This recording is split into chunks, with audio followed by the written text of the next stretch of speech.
వాళ్ళ మధ్యలో కొడుకు యొక్క కాలు పడిందట. పడగానే అప్పటికే తండ్రి ఆ సిగ్నల్ వేసేసిండు. ఇప్పుడు అది తీసేస్తే కనుక కొడుకు బతుకుతాడు. కానీ అప్పటికే ట్రైన్ వచ్చేసిందట. ఒకవేళ ట్రైన్ కనుక ఈ పిల్లవాడిని తప్పించే పరిస్థితి ఉంటే ట్రైన్ మొత్తం కింద పడే పరిస్థితి. ఈ సత్యాన్ని మీరు బాగా గ్రహించండి. ఒకటేమంటే పట్ట విప్పితే కనుక కొడుకు చచ్చిపోతాడు, బతుకుతాడు.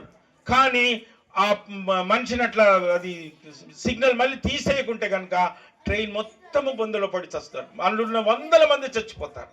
అయితే ఈ సిగ్నల్ వేసేది తండ్రి. ఒకవేళ సిగ్నల్ తీసే పరిస్థితి ఉంటే కనుక కొడుకు అరుస్తున్నాడట రక్తంతో. అయ్యో అని ఏడుస్తున్నటువంటి సమయంలో ఒక్క సెకండ్ ట్రైన్ వచ్చేసింది.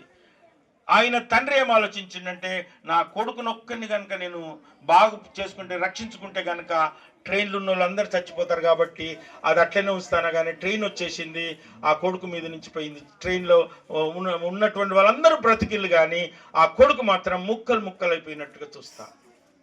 తన కొడుకును వందల మంది కోసము బలిచ్చినట్టుగా చూస్తాము. ఆ యొక్క ప్రేమ, ఎందుకంటే ఒక్క కొడుకును కాపాడుకుంటే కనుక ట్రైన్ అంతా పోతుందనే ఉద్దేశంతో ఇది చేయడం జరిగింది. కాబట్టి ప్లీజ్ నేను చెప్పే మాట ఏంటంటే, ఇదే సత్యమైనటువంటి మాట.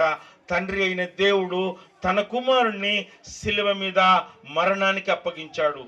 మరణానికి అప్పగించిన తర్వాత ఆయన చనిపోతా ఉంటే ఒక మాట యెషయా గ్రంథంలో, ఆయనను నలగగొట్టుటకు